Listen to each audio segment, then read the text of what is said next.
Tive a graça de conhecê-lo pessoalmente, conversar com ele no Vaticano em 2014 e agosto de 2023. Ele tinha um apreço por mim e eu uma profunda admiração por todo o trabalho que ele vinha fazendo. Aí é 2023, certo, Beto, essa foto? Essa foto é de 2023. Ao meu lado está o diretor Roberto Mader, de cinema, fazendo um documentário a respeito da minha trajetória. E eu entrego para o Papa Francisco o primeiro livro da minha tetralogia sobre os evangelhos, que é o Jesus Militante, que aborda o Evangelho de Marcos, historicamente o primeiro a ser escrito. Então, o Papa o recebeu com muito afeto, e tivemos ali um diálogo muito fraterno. Sou testemunha de dois papas reformadores da Igreja, o João XXIII e o Francisco. Os dois marcaram definitivamente a história da Igreja. O João XXIII, ele convocou o Concílio Vaticano II, um concílio pode ser muito bem comparado a uma Assembleia Constituinte.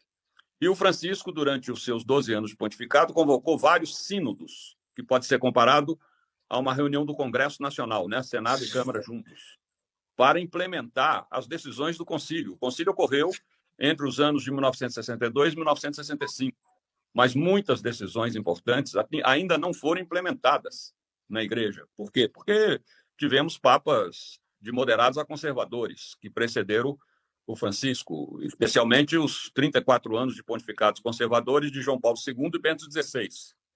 Então, o que nós tínhamos nesses 12 anos era a Igreja como um corpo conservador e uma cabeça progressista. Um paradoxo, mas era assim. Tanto que Francisco tentou avançar numa série de medidas que ainda impedem a Igreja de realmente refletir o Evangelho de Jesus e não conseguiu. Entre elas, acabar com o celibato obrigatório, promover a mulher, permitindo que também ela tenha acesso ao sacerdócio. O Francisco chegou, foi o único papa na história da Igreja a convocar um sínodo indígena, o sínodo da Amazônia. Reuniu várias representações indígenas, não só amazônicas, mas também de outros países no Vaticano.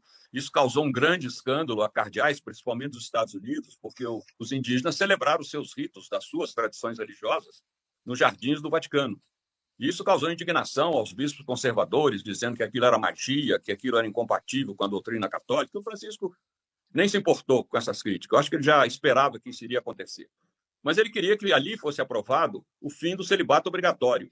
Aliás, diga de passagem, isso é um dado que pouca gente aqui no Ocidente sabe, o Papa de Roma, ele é o chefe de 24 ramificações católicas. 24. 23 são do Oriente e uma do Ocidente, que é a romana, a qual pertencemos. E só a romana adota o celibato obrigatório para os seus sacerdotes. As demais, o celibato é facultativo. Muitas delas, para ser bispo, exigem um padre celibatário, mas os demais podem contrair matrimônio. E o Papa queria, porque no mundo indígena é inconcebível um adulto solteiro. Então ele queria que os indígenas, sacerdotes dos próprios indígenas, mas para isso era preciso abrir essa exceção. Não conseguiu, o sínodo não aprovou. Então todo esse pontificado dele foi marcado por esse embate entre os setores moderados e conservadores, provavelmente conservadores, deixados como legado dos 34 anos dos pontificados de João Paulo II e Bento XVI, e a tentativa dele, Francisco, que nesse nome fez clara opção pelos pobres, pela reforma da Igreja. Né? Lembrem-se que nas histórias de São Francisco de Assis tem aquilo que Jesus o mandou reformar a Igreja, que inclusive ele, no início, tomou ao pé da letra, literalmente achando que ele tinha que reconstruir uma Igreja de Assis que tinha sido arruinada por uma tempestade, por uma catástrofe natural, até que ele entendeu que não, que essa reconstrução se tratava de inovar mesmo o conjunto da Igreja, e foi o que ele fez fundando a comunidade dos hoje frades franciscanos.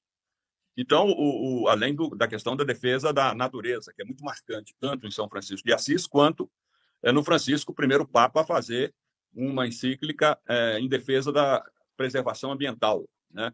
A Louvado Sejas, que é Laudato Si em latim.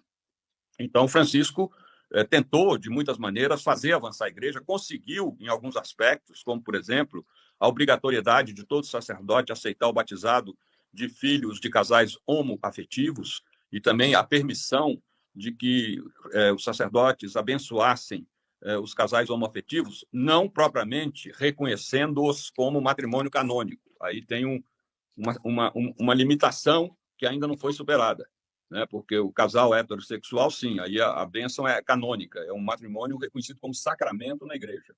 enquanto a bênção dos homoafetivos ainda não chegou a esse patamar por resistências ao Francisco. Ele, como único monarca absoluto do Ocidente, né? O que é um monarca absoluto? Nós temos vários no Oriente, como o rei da Arábia Saudita. O monarca absoluto é aquele que não há nenhuma instância que possa questioná-lo, julgá-lo ou condená-lo. E isso é o caso do Papa, né? O Papa é um monarca absoluto. Mas Francisco, inteligentemente, por ser um homem democrata, não quis usar esse poder para implementar reformas. Até porque haveria o risco de cisma na igreja, né? De uma ruptura dos setores conservadores que fundasse uma igreja paralela, alternativa. Isso seria um transtorno. Então, ele foi muito inteligentemente, tentando conduzir as reformas através das convocações desses sinos, que, infelizmente, não avançaram tanto quanto ele gostaria, eu também gostaria, mas, enfim, vamos ver agora o que vem pela frente.